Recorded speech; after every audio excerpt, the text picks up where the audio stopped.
Alo, chào Vinh, xin chào các bạn.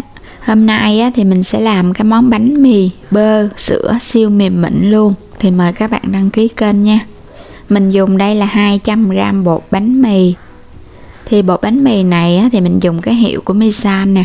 Nếu các bạn không mua được cái bột này thì mua bột mì đa dụng cũng được luôn. 1 muỗng cà phê men nở khô. Thì men nở là men ngọt nha các bạn. Tiếp tục là 30g đường. Đây là bơ, mình dùng 1 muỗng. Rồi mình sẽ cho hết 200g bột vô trong cái thau nè. Bột mì thì nó sẽ xốp ngon hơn so với bột mì đa dụng. Chút xíu muối, 1 muỗng cà phê men, 2 muỗng canh đường. Rồi mình sẽ trộn đều bột, đường, men lại với nhau. Men này thì không cần kích hoạt. Mình sẽ cho vào đây 150ml sữa tươi không đường. Nếu các bạn dùng sữa tươi có đường thì bớt cái lượng đường mà mình cho vô lại ha. Nếu nhiều đường quá nó cũng dễ bị ngán lắm. Trộn đều nước sữa với đường. Rồi mình cho vào đây 1 muỗng canh dung dầu ăn là khoảng 15g. Mình trộn cho nó đều. Có dầu ăn vô thì cái bột của mình nó mịn, nó không có bị dính. Rồi mình thoa dầu ăn vô trong cái tay và các bạn bóp. Thoa dầu hoặc là thoa bơ ha, tùy theo mình thích thơm nhiều á. Lúc này bột rất là ướt. Và bột càng ướt thì bánh càng xốp. Mình sẽ đập bột khoảng chừng 5 đến 7 cái để cho bột nó dẻo lại. Rồi mình sẽ thoa 1 muỗng bơ vào xung quanh cái tô ha. Bơ này sẽ làm cho bánh của mình nó thơm hơn á. Rồi các bạn cho cái khối bột vô trong cái tô bơ. Thoa bơ hoặc là thoa dầu ăn để chống dính. Rồi mình để cho cái mặt nó láng mịn vậy nè. Bây giờ các bạn phủ cái màng bọc lại, mình đậy kín. Đậy kín thì mình sẽ cho vô trong ngăn mát tủ lạnh, mình để qua 1 đêm hoặc là để 10 tiếng để mình ủ lạnh cho bột nó mềm ha. Sau khi mình ủ được 1 đêm mà nè các bạn, bây giờ cái màng bọc nó căng ra nè. Và cái tô rất là lạnh luôn. Bây giờ mình sẽ lấy bột ra ha.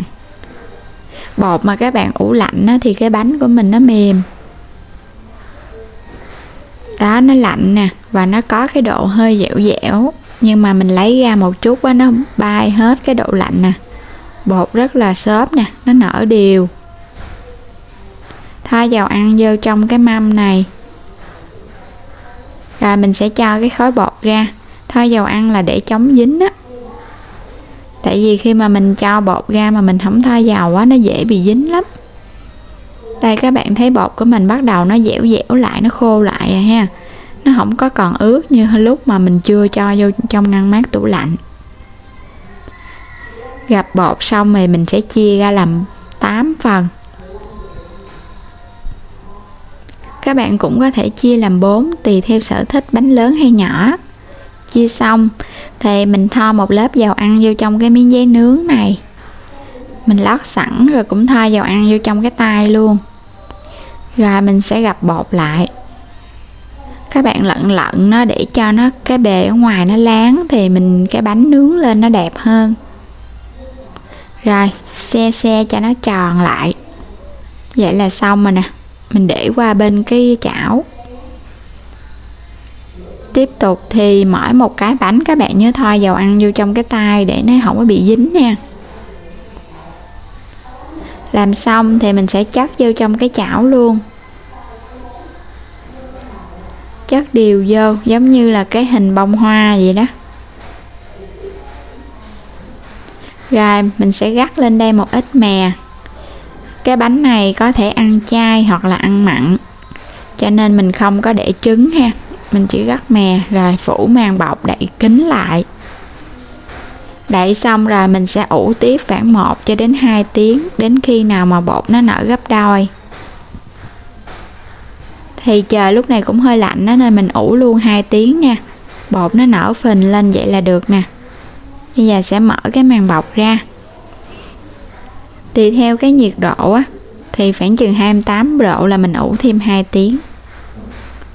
Đó, cái bánh của mình nè, các bạn thấy không, nó căng phình ra luôn nè. Cái bánh mà nó căng vậy thì mình nướng lên nó mới ngon ha, nó xốp.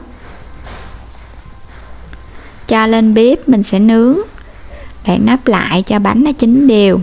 Và mình dặn cái mức lửa nhỏ nhất. Trong lúc nướng thì nhớ xoay cái chảo. Nướng lò thì mình nướng 180 độ trong vòng 20 phút. Rồi bây giờ mình sẽ kiểm tra thấy bánh nó vàng là được ha. Mình sẽ cho nó ra và mình trở cái bề nó lên. Nướng thêm một cái mặt trên nữa. Wow, cái bánh của mình vàng rất là ngon ha. Các bạn nướng mà nó vàng vàng vậy nè thì cái bánh nó mới thơm. Rồi tiếp tục mình sẽ nướng tiếp khoảng 5 đến 10 phút. Và trong lúc nướng các bạn nhớ kiểm tra nha. Bây giờ mình sẽ dỡ ra kiểm tra xem cái mặt ở trên nó vàng đều chưa. Nếu vàng thì mình tắt bếp và mình lấy bánh ra luôn.